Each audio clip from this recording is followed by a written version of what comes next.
Bonjour à tous, j'espère que vous allez bien. C'est Thibaut de la société DM Trading. J'espère que vous avez passé un agréable week-end, un long week-end. Et comme tous les lundis, on se retrouve pour une vidéo pédagogique sur le marché action. La question qu'on va se poser aujourd'hui, c'est comment repérer un actif qui va exploser. Évidemment, c'est la question à 1 million ou 1 milliard de dollars, mais on peut y répondre. Ça n'empêche que même si on a la réponse, comment déterminer un actif qui va exploser, eh ben, ça peut échouer et on peut avoir régulièrement des pertes. Ce n'est pas un souci. Mais on va voir que la réponse, c'est la volatilité et plus précisément la contraction de volatilité. Donc on va voir ça ensemble sur cette vidéo. On va voir comment on peut repérer de deux façons la contraction de volatilité. Et puis voilà, on va voir un petit peu quels sont les actifs qui sont à surveiller et comment arriver à déterminer ceux qui vont exploser. Avant de commencer et de voir ces deux petites astuces, je vous invite à laisser un petit pouce bleu, ça me motive. Et puis partagez votre ressenti en commentaire, ça me fait toujours plaisir. N'hésitez pas à aller en description, télécharger notre formation gratuite qui a été faite par Pascal, hyper qualitative. Il y a au moins une quinzaine de vidéos sur comment apprendre à trader, donc c'est gratuit, allez-y. Et puis n'hésitez pas à rejoindre notre canal Telegram. On partage quelques astuces, quelques plans de trading. C'est toujours ça de prix. Voilà. Allez, à tout de suite.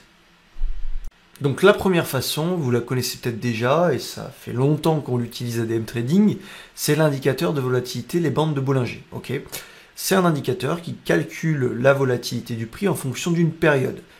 Donc d'une moyenne mobile, soit une moyenne mobile à 10 périodes, à 20 périodes, à 50 périodes, selon si vous voulez avoir une contraction de volatilité sur une unité longue ou moyenne ou plus courte. Okay, et vous pouvez également superposer plusieurs périodes pour avoir des doubles signaux, ou même savoir si dans une tendance long terme, est-ce qu'on a des contractions de volatilité court terme, ou inversement, si dans une tendance court terme, vous avez des contractions de volatilité encore plus court terme, où se situe la tendance long terme. Donc voilà, le premier indicateur et le premier outil pour repérer les contractions de volatilité et donc repérer un mouvement qui va exploser, c'est le fameux indicateur créé par John Bollinger, les bandes de Bollinger.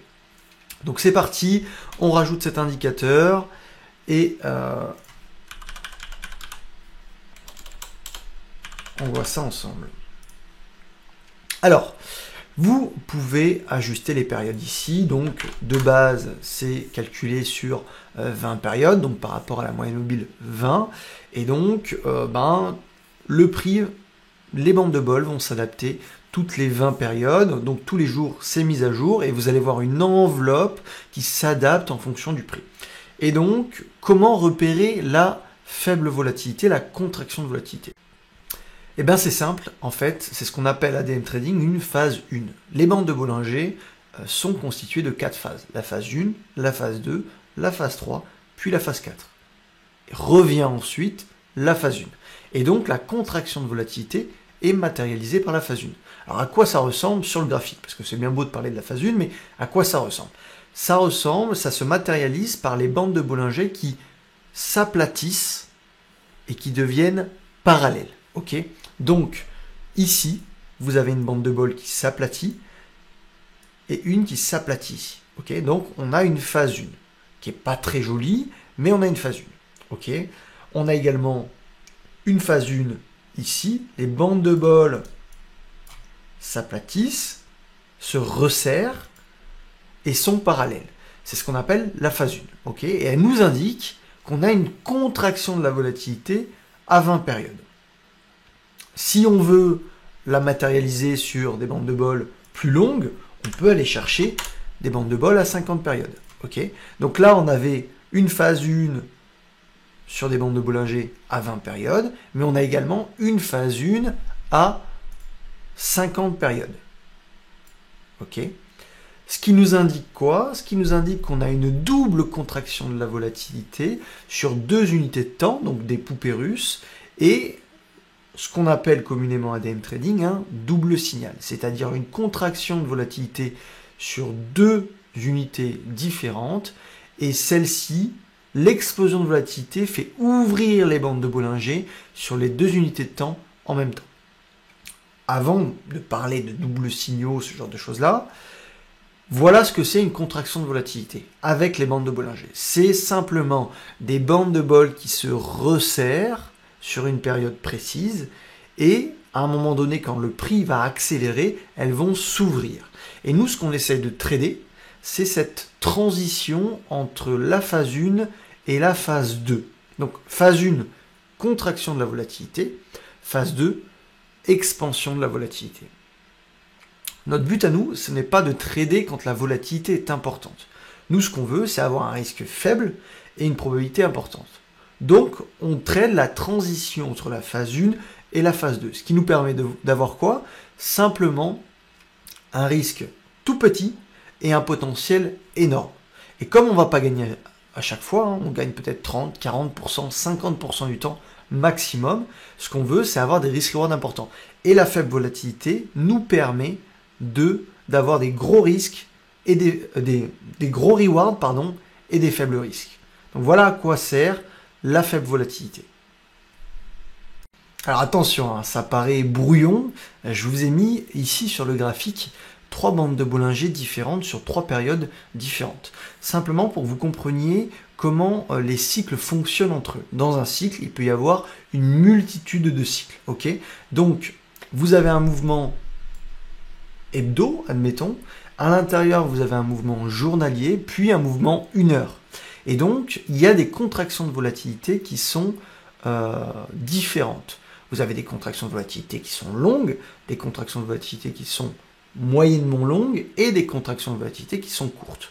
Et le plus dur, c'est de comprendre comment interpréter ces contractions de volatilité entre elles. Okay, et donc, on voit sur l'exemple qu'on a vu juste avant que à ce moment-là, nous avions une contraction de volatilité sur 3 périodes. Et quand on a un bon nombre de contractions en même temps, c'est souvent à partir de ce moment-là que les gros mouvements se lancent. Et on voit qu'on a une contraction sur l'unité de temps 10 périodes, puis 20 périodes, puis 50 périodes. Donc ce qui ferait un range comme ceci. Hop, on va enlever ça. Un range comme ceci. Hop. Et un range comme ceci. Et quand on sort de ces 3 ranges, donc de ces 3 contractions de volatilité, c'est là qu'on a un gros mouvement qui survient. Ok ? Donc, la contraction de volatilité peut survenir sur différentes UT, différentes périodes, et ça, il faut le comprendre. Maintenant, réfléchissez sur quelle période vous voulez les trader. Est-ce que vous voulez trader les unités de temps longues, les unités de temps courtes? Évidemment, plus on va sur des unités de temps courtes, plus il y a de faux signaux. Mais par contre, plus on va sur des unités de temps longues, plus il faut être patient, ça va de soi. Donc voilà, la contraction de volatilité avec les bandes de Bollinger, c'est simplement une phase 1. Et la transition, nous, c'est ce qu'on essaye de trader, c'est-à-dire la transition entre la phase 1 et la phase 2. Ok ? On a vu la première façon de voir la volatilité, la contraction de volatilité, et donc d'anticiper un mouvement. Si on retourne sur l'Ether, j'en parlais dans le Telegram ici, et je vous disais, attention, on peut avoir une expansion de la volatilité. Alors ça n'a pas duré, hein. C'est-à-dire que l'achat se faisait ici en sortie, on est monté de 5-6%, je crois, et puis on est redescendu. Mais parce que quoi? Parce que c'était une contraction de volatilité sur l'unité de temps la plus courte. Plus on va sur des unités de temps courtes, évidemment, plus le mouvement risque d'être bref. Parce que le prix ne s'est pas suffisamment reposé. Okay, donc, essayez de comprendre cet enchevêtrement de cycles avec les bandes de Bollinger. Vous pouvez afficher 2 bandes de bol sur votre graphique. Attention, par contre, ça surcharge très rapidement votre graphique et votre prix. Voilà, on a vu la première façon de voir la contraction de volatilité et donc de deviner une potentielle explosion.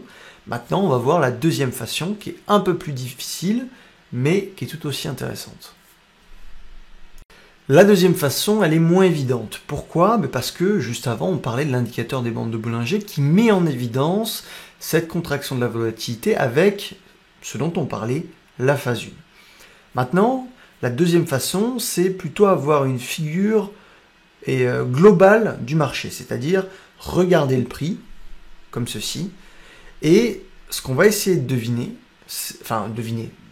repérer plutôt, c'est la contraction de volatilité. Mais comment?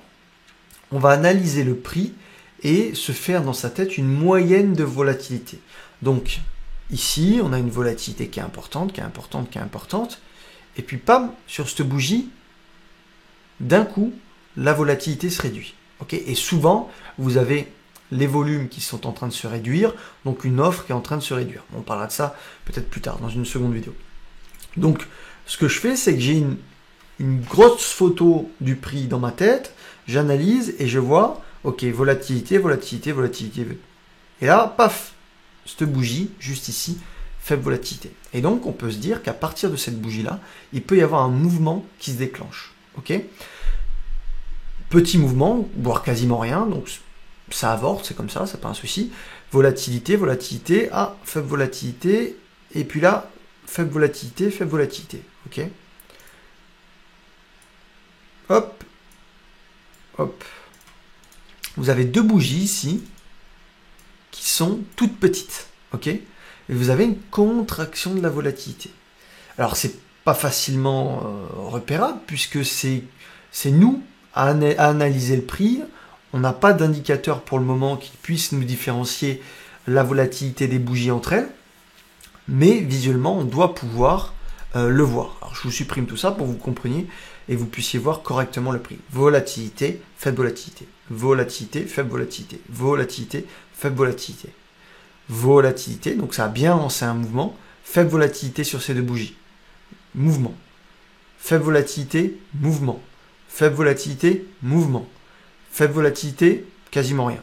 Faible volatilité, mouvement. Ok? Donc là, on parle bien des bougies entre elles. On va repérer les bougies qui ont la plus faible volatilité, c'est-à-dire la variation la plus faible par rapport aux 20 dernières périodes ou aux 50 dernières périodes. Ok? On peut parler d'un trade que j'ai. Alors ça, c'est une action américaine. Et bon, je vous ai déjà surligné les faibles volatilités, mais vous avez un mouvement qui se lance. Catalyseur X ou Y, ça peut être les résultats trimestriels, mais vous avez une accélération de la volatilité, et puis paf, on réduit, faible volatilité. On accélère, faible volatilité. On accélère, faible volatilité. On accélère, faible volatilité. Ok? Donc, la deuxième façon d'observer une contraction de volatilité et donc de déterminer finalement à l'avance s'il y a des probabilités qu'on ait un gros mouvement derrière, c'est repérer les bougies à faible variation par rapport aux 20 dernières bougies, aux 10 dernières bougies, aux 50 dernières bougies. Voilà, ça c'est vraiment visuellement qu'on peut le faire. Pour l'instant, je n'ai pas d'indicateur à vous proposer, mais peut-être que ça viendra. Mais voilà, c'est une autre façon d'observer la volatilité du prix et de comprendre que les mouvements se créent toujours de la même façon. Accélération, expansion de la volatilité, on latéralise jusqu'à avoir une faible volatilité, une contraction, puis expansion, puis contraction, puis expansion, puis contraction. Ok? Donc, deux façons d'observer ces contractions, les bandes de Bollinger avec la phase 1 et les faibles variations du prix sur 20-50 dernières périodes à l'échelle de chaque bougie. Ok? Voilà, c'était une petite vidéo, petites astuces, comment comprendre comment se construit le prix et repérer à l'avance les zones où il peut y avoir une expansion de volatilité. Évidemment que vous aurez des pertes, peut-être 50% de taux de réussite, peut-être 40%, peut-être 30%, mais comme on est sur une contraction de volatilité, le stop est court et si ça fonctionne, vous allez avoir une grosse accélération qui vous permet d'avoir des risk-reward importants et donc de compenser assez facilement les pertes. La clé en trading, elle est là. Essayez de repérer des contractions de volatilité, avoir une gestion avec un stop court, un reward important et donc ça va compenser notre taux de réussite qui sera peut-être faible ou moyen. Voilà. J'espère que ça vous aura plu. Petite vidéo sur la contraction de volatilité pour déterminer une expansion de volatilité à l'avance. C'est pas magique, mais ça nous met dans de belles dispositions pour travailler des volatilités assez importantes, et le marché ne changera jamais. C'est toujours comme ça que le prix fonctionne et qu'il fonctionnera à l'avenir. Expansion, contraction, expansion, contraction. Voilà, j'espère que ça vous aura plu. Laissez un petit pouce bleu et laissez un petit commentaire si vous avez des questions. Et puis sinon, on se dit à la semaine prochaine pour une nouvelle vidéo. Je vous dis une bonne semaine de trading à tous et à la semaine prochaine. Salut!